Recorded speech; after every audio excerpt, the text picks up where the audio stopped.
ndị ụlọ ikpe nke nọ na Finland atụkwana nụ Simon Ekpa nga mkpụrụ ọka wee sị na ya nọ n'ime ụlọ nga for 6 years. Bịakwanụ ka unu nụrụ ka o si wee mee na-asịkwa na nwata sị na nne ya arahụ ụra na ya bụ nwata na ụlọ ya egbukwu ya. O wee bụrụ na ndị ụlọ ikpe nke nọ na Finland bụ ife mee ka ndị mmadụ mata tata anụnwa bụkwanụ 1st of Septemba 2025 bụkwanụ Monde ka fapụta wee mezie ka ndị mmadụ mata na Simon Ekpa na fa atụgokwa ya nga wee na-akọwa na ife kpatalụfa ji wee tụ Simon Ekpa nga bụ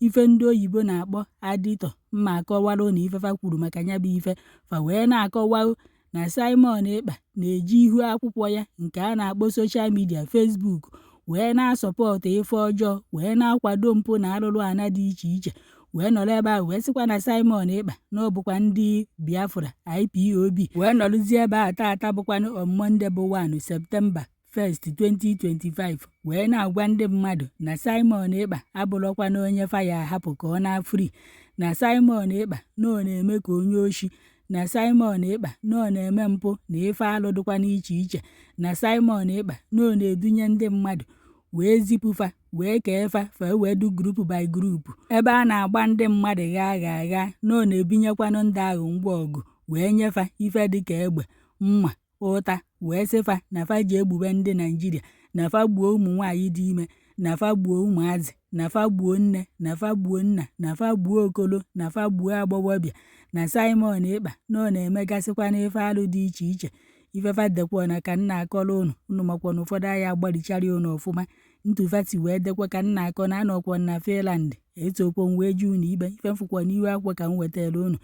fa wee na-akọwa na otegokwana Simon Ekpa jikwanụ wee na-eme ife anụnwa nọ since 2021 ka o ji wee na-akwado mpụ na arụrụ ana dị iche iche n'obodo ahụ o bikwana na Finland. Fa wee nọrụkwa ebe ahụ wee na-akọwa na ya bụ Finland Simon Ekpa nọ na Simon na-emekwa mpụ na aghụghọ wee na-emekwa ife lụrụ alụ dịka nke ndị oyibo na-akpọ tax me na tax plot. Achọrọ m ịkpọtụ ya ọfụma ka fa na-akọwa na aka Simon Ekpa dịkwanụ na ya na ọ na-ebunyekwa ndị mmadụ ngwa ọgụ na mgba egbe fa amazi ebe fa bụ wee na-eje na nke na-ebu na Naijiria ka nke a na-ebugharịzi na ya bụ Finland nke ọnụ amakwụkwọ m ife mfụkwa ka nna akọrọ unu.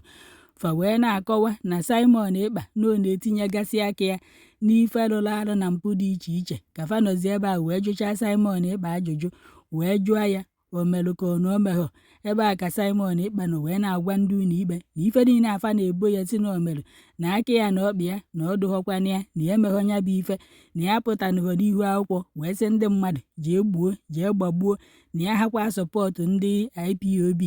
na ife niile afati na o merụ na o meghọ. Ndị isi ụlọ ikpe wee sị ya gịnị na o merie na fa ji ife akaebe gosikwanụ na ya bụ Simon Ekpa na ọ na-akwado mpụ na arụrụ ana dị iche iche na maka ife akaebe niile afa wetalụ n'isi ya na fa ya eji maka ya wee tụọ ya ime ụlọ mkpọrọ for 6 years na ife ọya nọ n'ime ụlọ mkpọrọ nke dịkwana na Finland. Fa wee nọrọ ebe ahụ wee na-akọ na prọpati Simon Ekpa niile nke o nwekwanụ n'obodo Finland ma akụnụba ya niile na bido tata bụkwanụ 1st of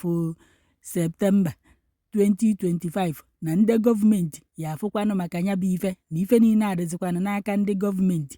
Onye mazi na ọ pụta nga na ọrụcha 6 years na fa ya enyechighị anya ka ọ na-abụ na ntụa gọọmenti ji ya bụ ife na ọrụchagodu nga na aya enyezikwa ya anya. Unu makwa na ọ na-anụ nwaanyị na ọ bụ na gọọmenti ya enyechighị anya ọdọkwa ka fa ya ewere kịta aya atị nwunye ya were wee na-eri nri ya na ụmụazị.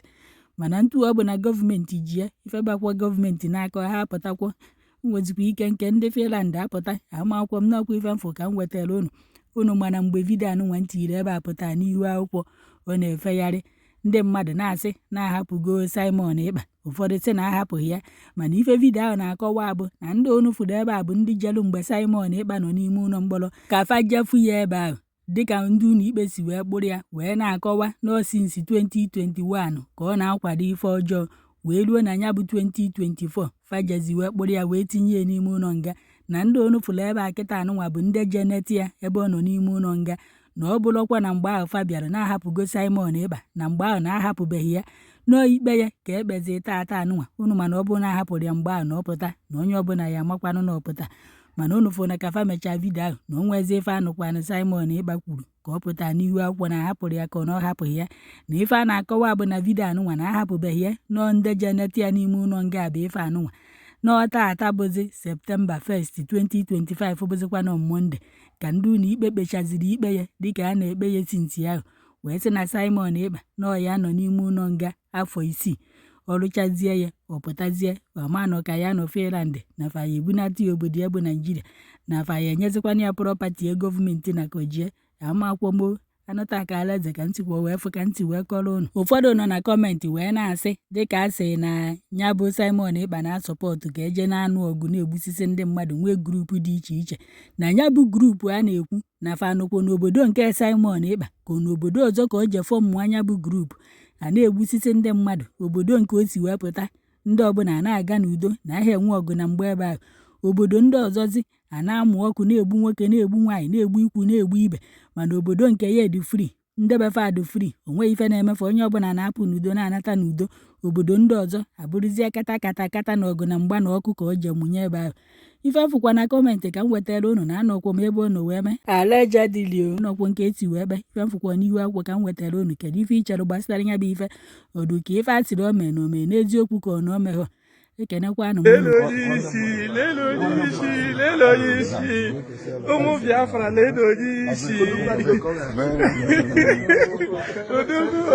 odogwu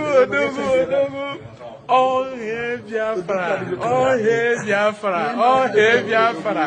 ụmụ Chineke ọbata obi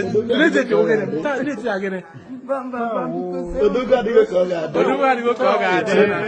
adịgo ka ọ ga-adị kwuo na anụgo kafa na-etu ya afa ndị Biafra unu ji efo mmadụ na nga unu fụ na-eji ife Biafra na IPOB na-ekpe ya ikpe unu lukwa ebe ahụ na-ekene ya na-etu ya afa onye pụtara na-agwa ndị gọọmenti nọ kọntentị ka ọ na-eme n'ihu akwụkwọ na ọ nweghị ndị ọ na-akwado unu luo ebe ahụ na-akpọzi ya bụ ife afa unu ama na ebe unu na kamera juru ebe niile na ife ọbụla unu na-eme na kamera na-elekọdụ ya